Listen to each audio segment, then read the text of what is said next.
the hacks of the future are actually hacks that exist in the present day, but we just haven't paid enough attention to. Hello, everyone, and welcome to the CyberWire's Hacking Humans podcast, where each week we look behind the social engineering scams, phishing schemes, and criminal exploits that are making headlines and taking a heavy toll on organizations around the world.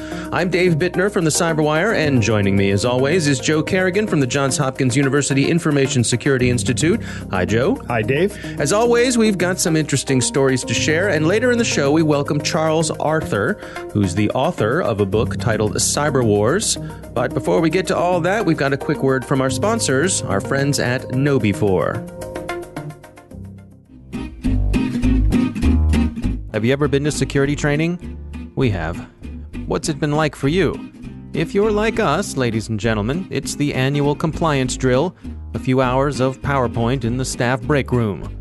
Refreshments in the form of sugary donuts and tepid coffee are sometimes provided, but a little bit of your soul seems to die every time the trainer says, "Next slide." Well, okay, we exaggerate, but you know what we mean. Stay with us. And in a few minutes, we'll hear from our sponsors at KnowBe4, who have a different way of training. And we are back.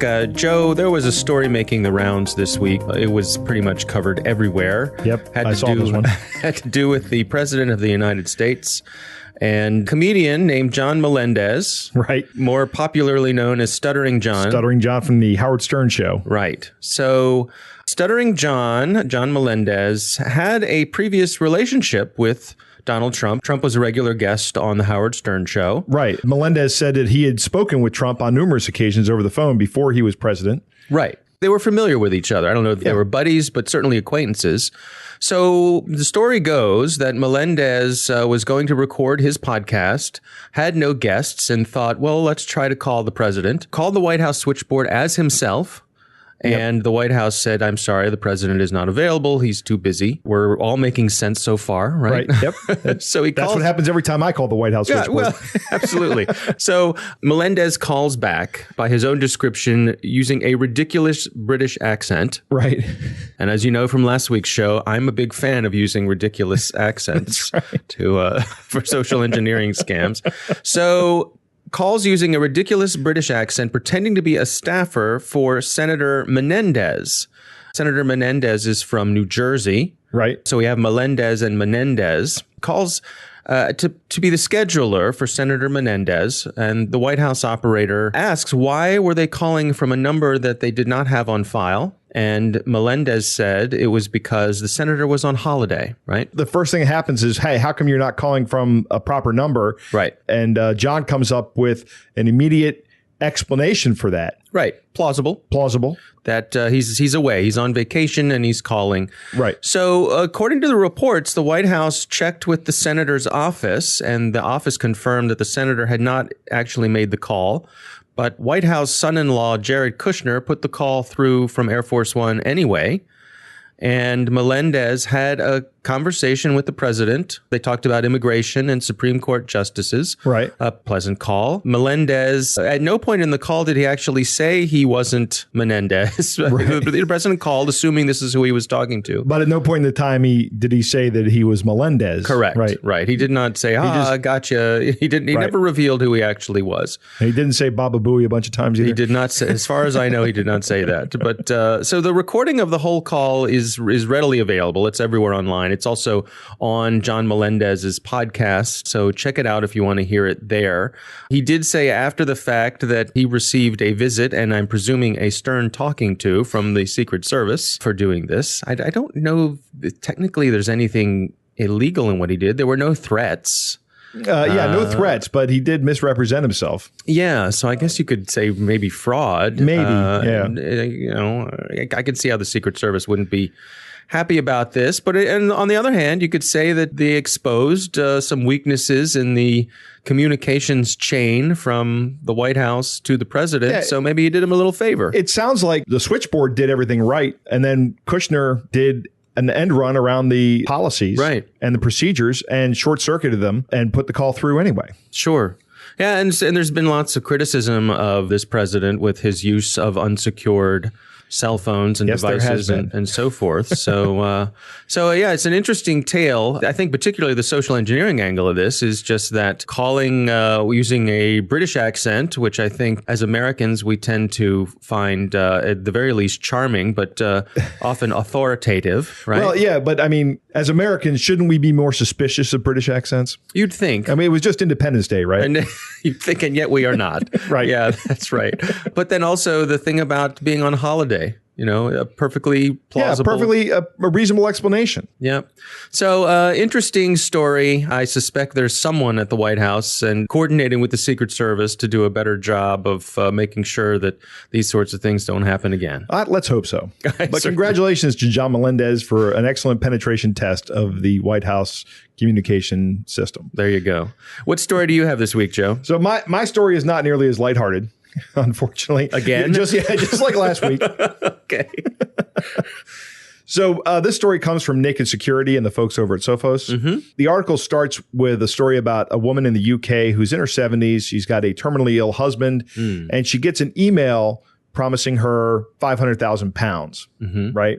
And over time, it's obviously a scam email, right? So over time, the scammers bleed her for over £100,000, completely draining her life savings. Oh, no. Because she believes she's going to get this £500,000. And it doesn't really come to light until she goes to remortgage her house, which I assume was paid off. And now she's going to go get another mortgage because she thinks she's throwing part of the sunk cost fallacy. Mm-hmm. I put a lot of money into this. I'm still going to get $500,000 out of it, right? They're stringing her along, presumably. Exactly. And then a solicitor, which is what they call a lawyer across the pond. It's like they've got a different word for everything. It is. Senses that something's up, and good for the solicitor. He puts a stop to it and lets her know that she's being scammed. And the article brings up a few questions, like why didn't family or friends notice that she was under duress like this? Why didn't they know that she was sending money overseas, losing money? It just didn't come up. Why did it take a solicitor to find out that something this blatant was going on? Mm-hmm. And then the article asks, why did it only come out after the damage was done? I actually don't think all the damage was done. I just think some of the damage was done. I mean, it could have been worse. She could have mortgaged her house and sent them that money too. Right. So it was stopped before it got worse, but not before a lot of money was sent across. Yeah. So there's a company called Reassura in the UK who provides scam avoidance services. And they commissioned a professor named Mark Button at the University of Portsmouth to write up this article. And he said that 22% of those who are over the age of 65 are just unwilling to talk about their finances. It's just at all. Whether there's a scam or not. Even when things are good. Okay. But once they've been scammed, that number jumps up to 36%. Because they're embarrassed to talk about it. And it becomes like this blemish on their psyches that it's almost like, how could I have been so stupid to have fallen for this? They're embarrassed. They're embarrassed. Exactly. And I completely understand this as well. But I think it's interesting that the scammers no doubt know this. That's part of why they're going after folks like this. They're I think that's 100% correct. Less likely to be reported. Yep. And they can string them along and, like in this case, slowly bleed them of the money. So you have this sort of tailspin kind of thing. For huge amounts of cash. This unwillingness to talk about being scammed is most likely leading to an unwillingness to report it too. So these kind of crimes are probably going unreported. Because the people are embarrassed. Because people are embarrassed to report it. Yeah. They feel after the fact. We hear this all the time. They feel stupid. Right. How could I have been so stupid? Right. How could I have fallen for this? Right. And, people shouldn't feel this way. There's something out there that will get all of us. Yeah. You can understand the feeling, though. I certainly can. Sure. Not something you're going to go out and brag about, that time when you got duped. Right. But the point is that those of us who are helping look out for these sorts of folks, I have elderly parents. You have elderly parents in your family. Yes, we do. It's important to start these dialogues. Yeah, we actually had a conversation with my in-laws, and I asked if they've ever seen anything like that, and they had, and they almost got scammed. If it hadn't been for someone that they spoke to, they were in the process of sending money to somebody, and this person thankfully said, "Stop sending that. Don't do that." But it hasn't happened to my parents yet, but that's just because nobody's come in with the right trigger for them. Right. It's a concern. It's something I think about often. And fortunately, I'd say probably every other week or so, I get an email from my father. It says, Dave, what do you think about this? Or should I reply to this? Right. So he's aware that they're out there. And it's good that he's checking with me first. And most of the time, the response is no, do not, please do not reply. Bad idea. Yeah. But having that, those lines of communication open, boy, that's really important. Yep. All right, Joe, it's time to move on to our catch of the day. So this week, our catch of the day comes from the Yorkshire and Humber Cyber Unit. I wonder if I'm pronouncing that correctly because it is British, and as we said earlier in the show, they have a different way of saying everything. So this is from Twitter, and they said they received a fairly convincing phishing email from Twitter this morning. They said, if in doubt, go to the Twitter website, check your account, and change the password. Don't click on the links in the email. Let's describe what is going on with this. Okay. It says, first of all, there's the Twitter logo at the top of the image. Yep. It says, looks like there was a login attempt from a new device or location. Mm-hmm. All right, that's pretty routine. But here's where it gets good. It says, if this wasn't you, secure your account by resetting your password now. Aha. And below that, there's a button that says reset password. How convenient. Now, the thing is, odds are this wasn't you. Right. Right. Because it's a scam, overwhelming odds are this wasn't you. Right. So you get this, you say, wait, that wasn't me. I better change my password right away. I better secure my account. Right. So you click the reset password button, which I'm sure takes you to a site that looks like a Twitter login. It says, enter your current password first. Right. Yep. And Bob's your uncle. They got you. They got you. Exactly. Now, it's interesting, too. It says, if this was you, please confirm your identity by using this temporary code on Twitter or wherever you might enter your Twitter password. That's a ruse. That's just noise, right? I mean, there's nothing really going on. That's to make it look, actually, it's not just noise. It's something to make it look more realistic, more convincing. But then at the bottom, here's the cherry on top. Yes. It says, how do I know an email is from Twitter? Links in this email will start with HTTPS and contain twitter.com. Your browser will also display a padlock icon to let you know a site is secure. Mm-hmm. So, as we've talked about, HTTPS doesn't mean secure. Right. It means encrypted, but it doesn't mean legit. It means, exactly. Right. It means the communication channel is secure. Right. So that an eavesdropper probably can't tell what's going on in the communication. And when I say probably, I mean can't tell. But they're taking advantage of that misunderstanding. Correct. That the padlock icon means everything's legit. That's right. And also it will contain the string twitter.com. Right. I saw something incredibly smart the other day. Somebody registered a domain that started with com, right? Oh. So I could say com-joe.com. I could register that string. Okay. As that domain, com-joe or com-whatever. And then I create a subdomain called Twitter, right? On my own server that is com-joe. So now if you look at the domain, it'll say twitter.com-joe.com. Right. That would look to the casual observer like twitter.com. Mm-hmm.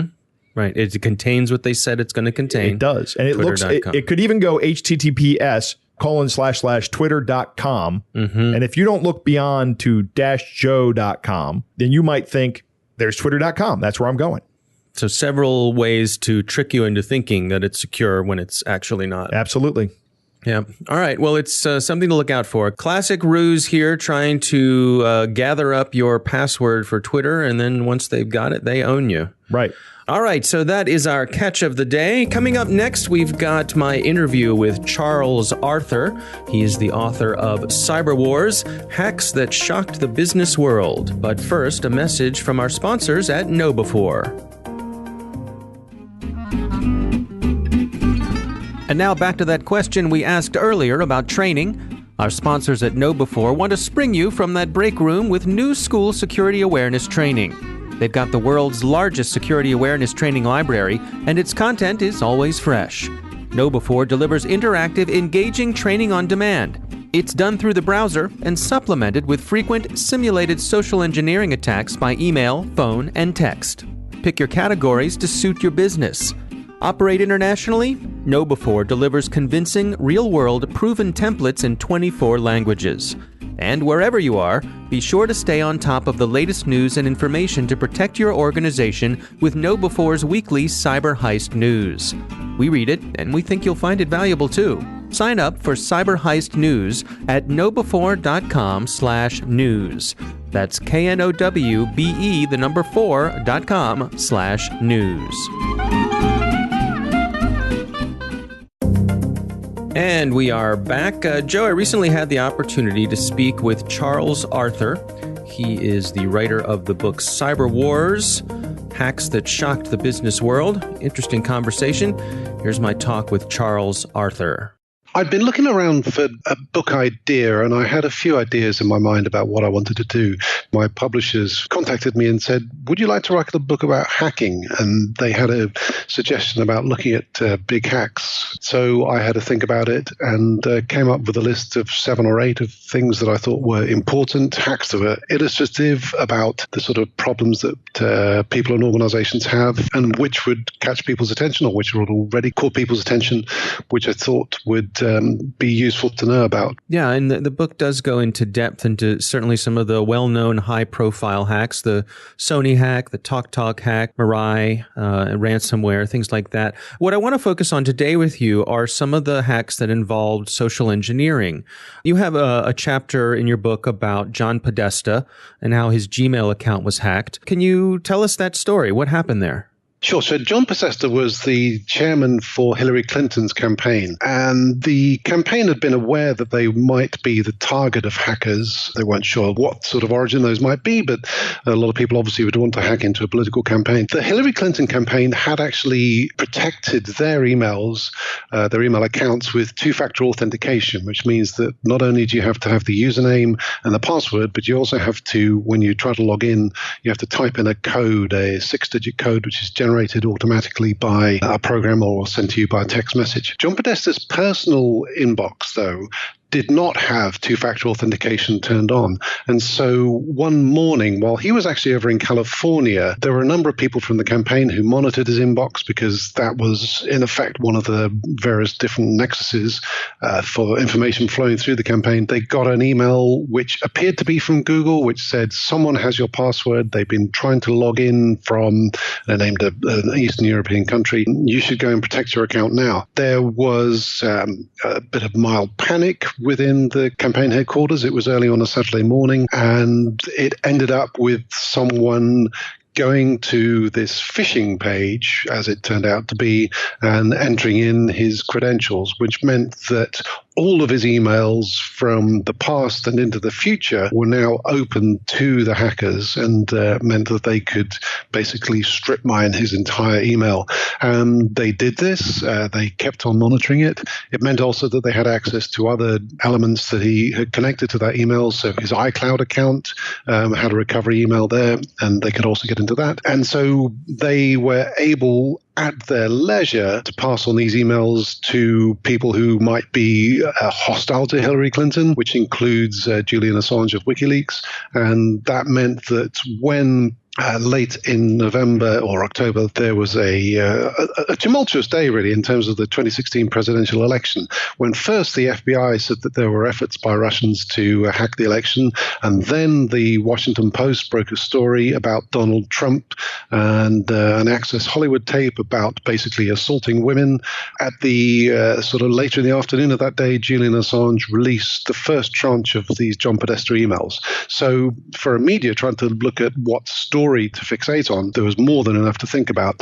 But the John Podesta emails were trickled out over time and had a sort of drip effect on people's thoughts about the Hillary Clinton campaign.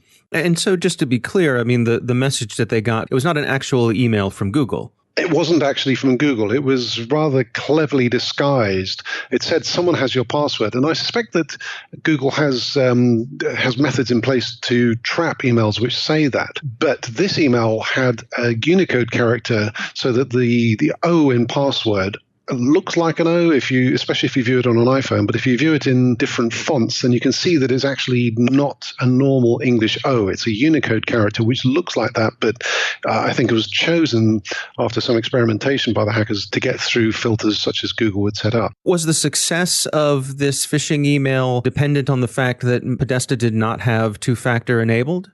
Like 90% of people, he did not have two-factor enabled. If he had had it enabled at that time, it would have been much more difficult. Not impossible, but much more difficult for the hackers to have captured and broken into his email. There are ways that you can get around people having two-factor authentication. You can set up a page which asks for the code, but you can't automate it. And the thing that people who are doing phishing like to do is they like to automate the process so that they can capture lots and lots of login details. Capturing two-factor authentication is much harder because you have to capture a code as it's generated. You then have to log into the real page with that code, and then you have to go in and generate your own codes to be able to access the account afterwards. And Google will always warn you about extra logins that it gets and where it thinks that they look a bit peculiar. Google has many systems running in the back end that you don't see. Another one of the chapters in your book covers the story of HB Gary, which is a security company that had a run-in with Anonymous, and there were some social engineering factors in that story as well. That's true, yes. H.B. Gary had a guy who reckoned that he had figured out the names of the people at the top of Anonymous, which is a sort of slightly strange idea because Anonymous, especially at this time in 2011, was very much a free-form collective which didn't have anyone leading it. It was more a sort of a large crowd which collected on effectively a streetcar on the internet and tried to decide what direction to run in. So the idea that he had found the identities of various people seemed a bit ridiculous. And also to Anonymous, it was a bit insulting, but also a bit threatening because many of them were, hackers in one way or another, and they didn't like the idea that their personal details might possibly, if he was correct, be out there. So Aaron Barr, which is the guy's name, Aaron became the target of a very concerted attack by some people from Anonymous to break into the HB Gary account, his personal accounts, and so on. And they managed to do part of that. I mean, the initial break into the HB Gary systems was using a method called SQL injection, which relies on weaknesses in databases to allow access to a server. But when they were trying to break into the systems for the parent company, what they did was get access to the email systems by calling the support line for the email and pretending to be someone who had forgotten their password and asking for a password reset so that they could log in. And because they had looked at some of the previous emails from the subsidiary company, they were able to give a tolerably good impersonation of the person who would have actually been looking to get the logins. You have to say that a lot of the failing there was on the part of the support line. They should have been a bit more suspicious. But of course, the thing about support lines is they're there to give support. And if you don't get support, then you tend to get a bit antsy.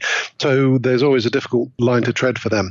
Now, in the research that you did for the book, in the process of writing it, what were some of the takeaways for you for organizations looking to defend themselves against social engineering? Are there any lessons to be learned here? The principal takeaway that I found, and the thing I found most surprising initially, but which has changed since, is the low value that companies put on the data of the customers that they have. So I looked at a British internet service provider called TalkTalk, which was hacked and lost about 160,000 people's details, names, addresses, birthdays, addresses, email addresses, bank details. All this was lost, and they were fined by the UK Information Commissioner's Office £400,000, which sounds a lot initially, but actually it's about £2.50 per person. And the people who were hacked didn't get any benefit from that, and all their personal details were now out on the net. By contrast, TalkTalk was fined £5 million by the communications regulator was for overbilling about 50,000 people. And the contrast between the giant fine for overbilling and the tiny fine for losing people's data, struck me as the key imbalance that exists between the customer in terms of their data and the customer in terms of service. But that's all changing now, especially in Europe, where the introduction of the GDPR, the General Data Protection Regulation, means that companies can be fined up to 20 million euros or 4% of their annual global turnover, which can be very large amounts indeed. In the case of TalkTalk, it would have been around £60 million.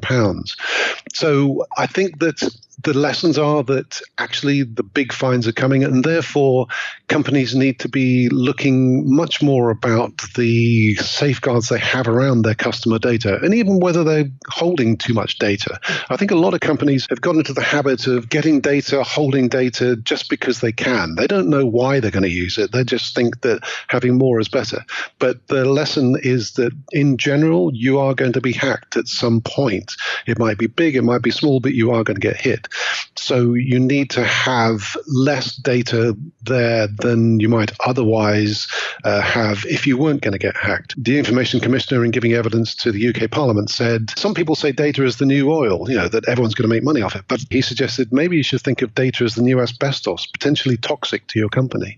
And I think that's an important lesson that companies should learn. And if you have the expectation that you're going to be hacked, then you should start to set up rings of trust within the company. Your most valuable data is behind multiple rings of trust. Your less valuable data is behind fewer rings of trust. And you have to expect that people are going to get in, and you have to try to minimize the effect there will be, especially on your most valuable data, when they do get in. Yeah, I mean, it strikes me that we're playing off of that very real human factor that people want to be helpful. So that creates a vulnerability there. That's absolutely the case. I mean, the social engineering aspect of hacking is one of the oldest, one of the most trusted, and most reliable in many ways. If it's not the support line, then it's someone at the telephone company, or it's just the person who's operating the system at the time. You can make the computer completely fail-safe, but if in the end you have people who are able to access the data, then one way or another, the data is accessible. And there's always a way of persuading people by fair means or foul to hand over that data. The thing that I found most surprising when I was researching this book was how old a lot of these techniques are. I mean, social engineering is basically conning people. That's as pretty much as old as humans and languages. If you're trying to figure out what the hacks of the future will look like, then what you want to do is to look at academic papers now in terms of hacking, what they're suggesting might be weaknesses, and just throw that forward and expect to see that in sort of 2038. The hacks of the future are actually hacks that exist in the present day, but we just haven't paid enough attention to. That's a great interview, Dave. Thank you very much. 2 takeaways from this for me right away. 1, phishing works, and it works well. And 2, so does two-factor authentication. Charles talks about how difficult it would be to hack into somebody's account when they have two-factor authentication, that it's not impossible. But I've talked about this before, I think on the CyberWire podcast, where I talk about the multiplicity of difficulty. Just getting your password has some kind of difficulty factor. And if I make it more difficult by adding a two-factor authentication methodology to it, even with just a text code, which may not be the most secure way of performing two-factor authentication, it makes it much more difficult for an attacker to get into your account. Mm-hmm. Now, if you're being targeted by a nation state actor or somebody who's focused entirely on getting your password, yeah, maybe two-factor authentication might not be the best protection. And if you think that's the case, then text messaging is not the best way. It's best to go with a time-based key and a secret seed. But even that could be socially engineered around. If I can get you to give me that, then guess what? I'm in. But for these automated processes, which is what the vast majority of people need to worry about, something as simple as a text message is probably adequate to get them through the day. It's interesting when you look at what he was talking about with the Clinton campaign, right? That they had multi-factor on everything but this one account. Yeah, on Podesta's account. And it was a high-value account, and they got in, and that was the ball game. I also like his statement, data's the new asbestos. yeah, I like that too. That's good. I like thinking of it as maybe if you think of your data as being radioactive radioactive. Yeah. Handle it as such, Right. You don't want to keep too much of it around. You could hit critical mass and bad things could happen. Right. Get rid of it. There's no reason to keep it around. I really enjoyed my conversation with Charles Arthur. Again, the title of the book is Cyber Wars: Hacks That Shocked the Business World. Our thanks to Charles Arthur for joining us for today's show. And that is our podcast. Thanks for listening, and thanks to KnowBe4 for sponsoring our show. For help inoculating your organization's employees against social engineering with their new school security awareness training, talk to KnowBe4 and be sure to sign up for their Cyber Heist news at knowbe4.com/news. Thanks to the Johns Hopkins University Information Security Institute for their participation. You can learn more about what they're up to at isi.jhu.edu. The Hacking Humans podcast is proudly produced in Maryland at the startup studios of Data Tribe, where they're co-building the next generation of cybersecurity teams and technologies. Our coordinating producer is Jennifer Iben. Editor is John Petrick. Technical editor is Chris Russell. Executive editor is Peter Kilpie. I'm Dave Bittner. And I'm Joe Kerrigan. Thanks for listening.